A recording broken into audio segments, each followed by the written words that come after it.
It's a Tuesday morning. You pick up your phone to check the time. The screen is black. Not dead. Just empty. No signal. No bars. No Wi-Fi symbol. Anywhere. Welcome to the day the internet disappeared. Forever.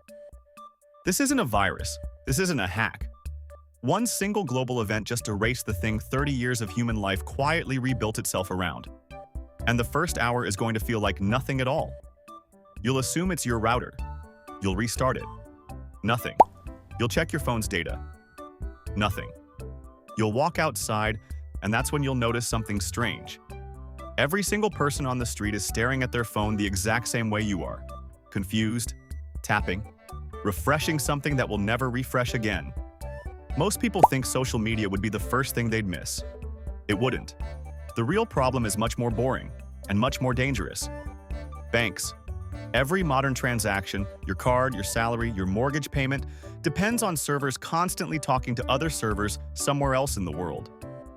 The moment the internet disappears, most of that communication disappears with it. ATMs freeze mid-transaction. Card readers at grocery stores display the same dead error message. Store after store, city after city.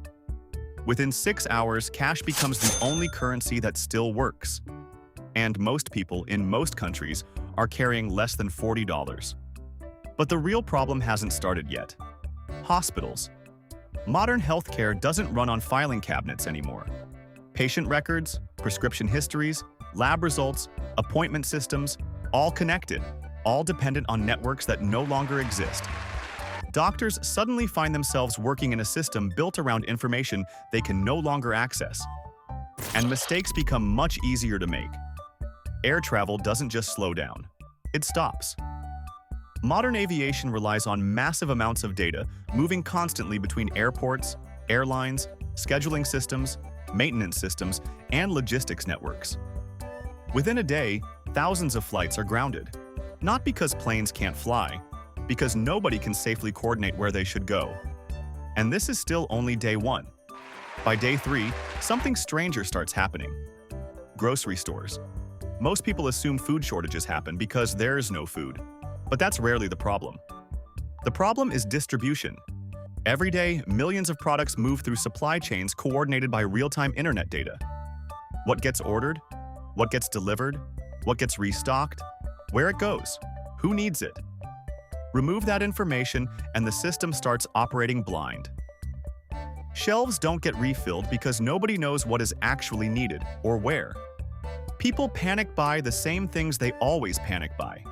Bread, water, batteries. Within 72 hours, many major cities are staring at empty shelves. And that's when things become truly dangerous. The chaos isn't caused by the internet disappearing.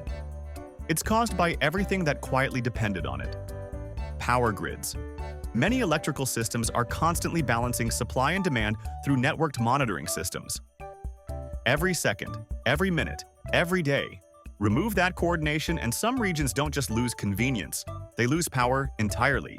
Rolling blackouts begin, then longer outages, then uncertainty. By week 1, communication has regressed decades.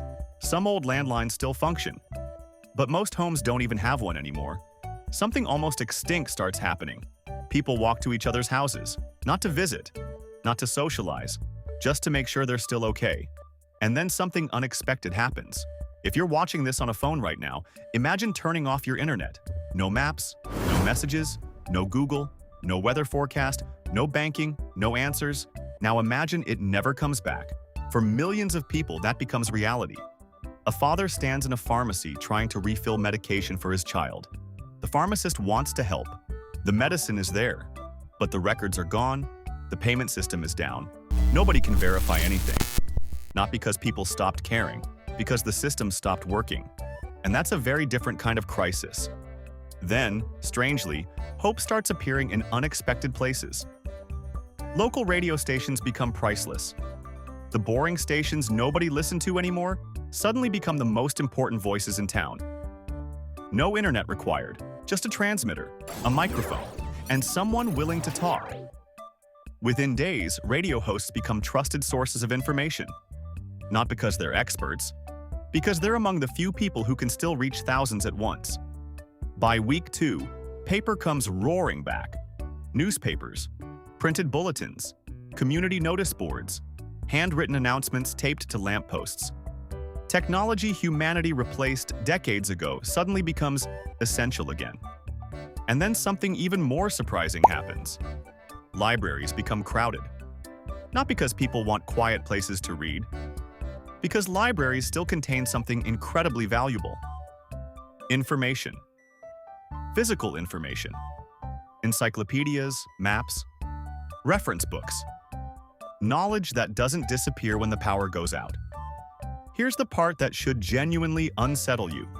An entire generation has grown up without memorizing phone numbers, without reading paper maps, without learning many skills before searching for them. That doesn't sound embarrassing. It sounds dangerous.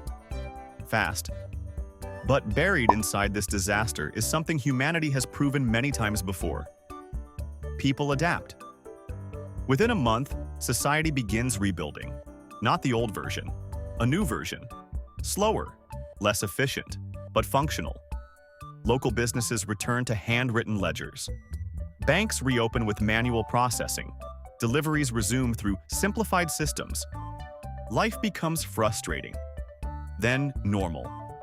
By month 2, the most valuable people aren't necessarily the richest people. They're the people who remember how things worked before the internet existed.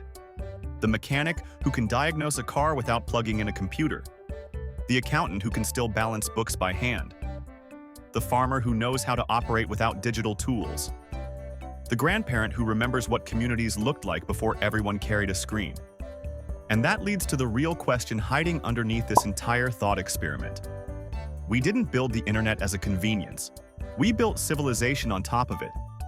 Banking, medicine, transportation, food, communication, power, layer by layer, year after year.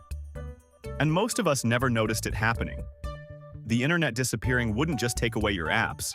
It would reveal how much of modern life was standing on foundations we assumed would always be there. The internet didn't just connect the world, it became part of the world. And if it vanished tomorrow, we'd discover just how much of civilization was being held together by something nobody can actually see.